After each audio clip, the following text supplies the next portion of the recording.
Shalom everyone at once again. Guys, today's vlog, ang isi-share ko naman sa inyo ay infinitive to watch. In Hebrew, Litzpot.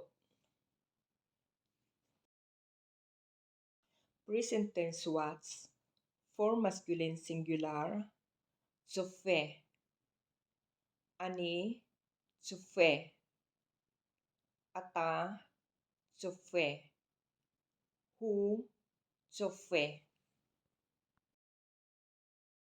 Present tense watch. For feminine singular, Sofa. Ani, Sofa. At, Sofa. He, Sofa. Present tense watch. For masculine plural or mixed gender, Tsofim. Anachno, Tsofim. Atem, Tsofim. Hem, Tsofim.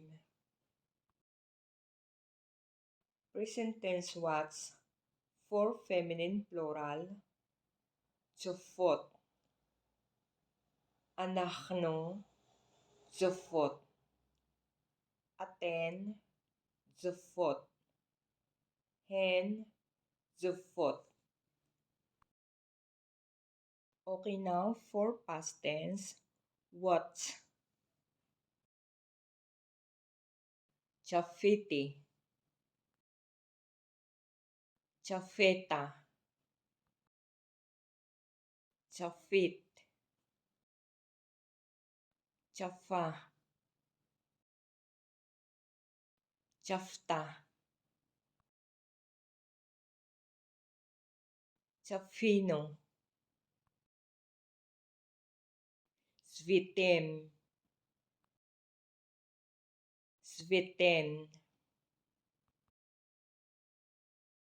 Chafu. Chafu. For future tense, will watch. Ani, etspe.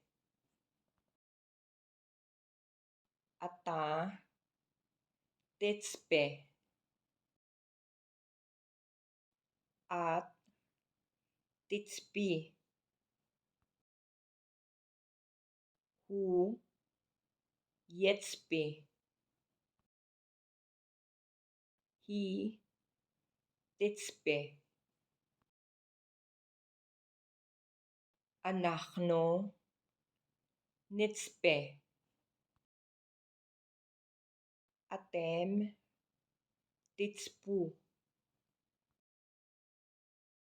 Aten, titspena.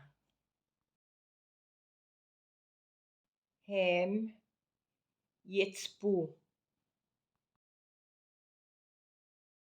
Hen, titspena. Okay guys, now ibibigay ko naman sa inyo ang imperative or ang command. Imperative watch. For masculine singular, Sfe. Imperative watch. For feminine singular, Sfi. Imperative watch. For masculine plural or mixed gender, Sfu. Imperative watch. For feminine plural, Sfina. Okay guys, this is the end for today's video. And please don't forget to like, share, comment, and subscribe. And click the notification bell para lagi kayong updated sa mga i-upload kong mga videos. Guys, hamon-hamon to dali kulkim. See you on my next vlog. Lihitraot.